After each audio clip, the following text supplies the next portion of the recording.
Welcome to the Slop Farm. Enjoy the video. You start by ensuring the source and destination files are available and editable. This saves time later. Once you have both open, go to Data right arrow Edit Links so Excel shows current link targets and status. Make sure automatic updates are allowed, otherwise links will remain stale.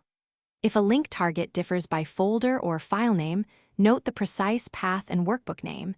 This helps when you replace or update multiple links. Now proceed to select the link you need to change. You will change the source now. In Edit Links, choose Change Source, then browse to and select the replacement workbook so Excel repoints formulas. Once done, inspect a few impacted cells to confirm formulas reference the new file. This prevents broken calculations. If some links persist, use Find and replace on Old Book.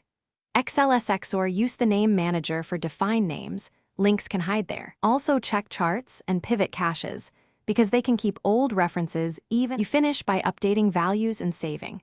Run update values from Edit Links or set update mode to automatic so changes flow in. After saving, close the source and reopen the destination to confirm no #ref.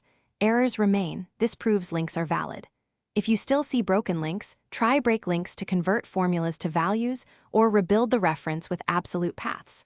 One key troubleshooting tip: if links won't repoint, search defined names, chart series, and objects. Links often hide there and block updates. Thanks for watching. Consider subscribing if we helped you today.